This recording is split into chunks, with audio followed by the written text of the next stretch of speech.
दक्षिण कोरिया की एक प्रवासी कामगार योजना के तहत फिलीपींस के अलावा Nepal, Vietnam, Mongolia, Laos, Cambodia, Uzbekistan और थाईलैंड से भी कामगारों की भर्ती की जाती है।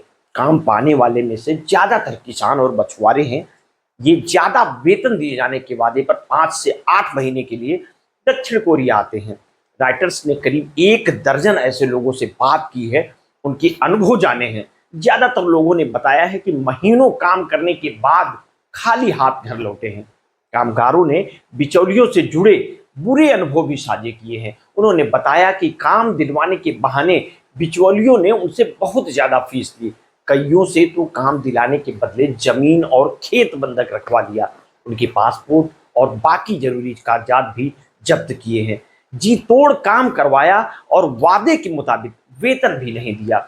Joint committee of migrates in Korea प्रवासी श्रमिकों के काम करने की स्थितियों में सुधार के लिए काम करने वाली एक संस्था है।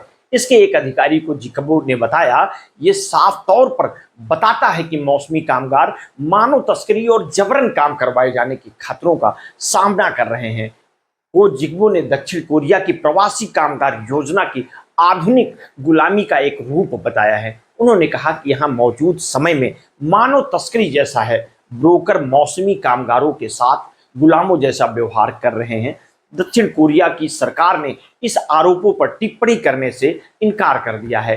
फिलीपींस की सरकार ने बताया है कि यहाँ योजना द्विपक्षीय स्तर पर काम करती है। इसमें कम से कम 45 स्थानीय सरकारों ने हिस्सा लिया। सरकार के मुताबिक स्थानीय स्तर के मामले उसके अधिकार क्षेत्र में नहीं आते हैं। योजना के लिए फिलीपींस में स्थानीय सरकारों की 1600 इकाइयां हैं जो दक्षिण कोरियाई प्रशासन के साथ मिलकर काम करती हैं। राइटर्स के मुताबिक ये पता कर पाना मुश्किल है कि कितने श्रमिक प्रभावित हुए हैं या फिर उनके साथ किस स्तर का व्यवहार हुआ है। हालांकि फिलीपींस सरकार ने मार्च में घोषणा की है कि आगे से द्विपक्षीय समझौते से होकर ही लोगों को काम करने बाहर भेजा जाएगा।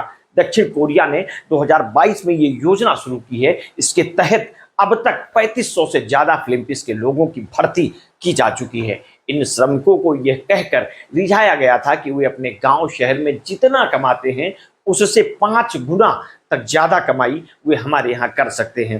दक्षिण कोरिया में बूढ़ी होती आबादी और सिकुड़ती जनसंख्या के कारण काम करने वालों की काफी कमी है। इस कमी को पूरा करने में प्रवासी मजदूरों का योगदान बहुत अहम होता है। स्थानीय लोग जिन कम आय वाली नौकरियों के लिए राजी नहीं होते, वहां भी प्रवासियों की खासी संख्या देखी जाती है। राइटर्स ने दक्षिण कोरिया में काम कर चुके फिलीपींस के 12 मौसमी श्रमिकों के कामकाजों की पड़ताल की है और वहां पाया है बंधों में व्यवस्थित तरीके से उल्लंघन किया गया है। कई लोगों ने बताया कि वे अपने साथ हो रहे शोषण के खिलाफ कुछ भी बोलने से डरते हैं। उन्हें डर था कि विरोध करने या आवाज उठाने पर उन्हें आगे काम करने के मौके नहीं मिलेंगे। कामगारों की मुख्य शिकायतें हैं कि वेलफेयर से जुड़े नियमों का उल्लंघन, बिचौलियों की ऊंची फीस, काम करने की बेहद मुश्किल स्थितियां, कम भुगतान और किसी भी तरह की सुनवाई ना होना। ऐसी ही एक श्रमिक युआन बदला हुआ नाम है जो फिलीपींस में धान की खेती करते हैं। उन्हें दक्षिण कोरिया जाकर काम करने पर करीब $750 के बराबर मासिक वेतन का आश्वासन दिया गया था। जब वो दक्षिण कोरिया पहुंचे तो उन्हें घास काटने का काम दिया गया। इसके लिए उन्हें 2 घंटे की चढ़ाई करके एक पहाड़ी पर चढ़ना पड़ता था और झुलसाने वाली गर्मी में काम करना पड़ता था। उन्होंने ये सोचकर बिचौलिए से शिकायत की कि शायद उनका काम बदल दिया जाए, लेकिन अगले ही दिन उन्हें वापस फिलीपींस लौट जाने के लिए कह दिया गया। युवान बताते हैं कि ब्रोकर ने हमें फिलीपींस लौटने के लिए मजबूर किया। उन्होंने स्थानीय सरकार से कहा कि हम घर लौटना चाहते हैं, लेकिन ये सच नहीं था। उन्होंने हमारा कोलेट्रल लौटाने से इनकार कर दिया। काम की तलाश में विदेश जाने वाले श्रमिकों से सुरक्षा के तौर पर पैसा या जमीन लेते हैं। युवान की नौकरी का करार देने के बदले बिचौलियों ने उनका 5 एकड़ खेत अपने पास रख लिया। फिलीपींस लौटकर अपनी जमीन वापस पाने के लिए युवान को कानूनी लड़ाई लड़नी पड़ी। इसमें करीब 4 महीने खर्च हुए और वकील को एक मोटी फीस अदा करनी पड़ी।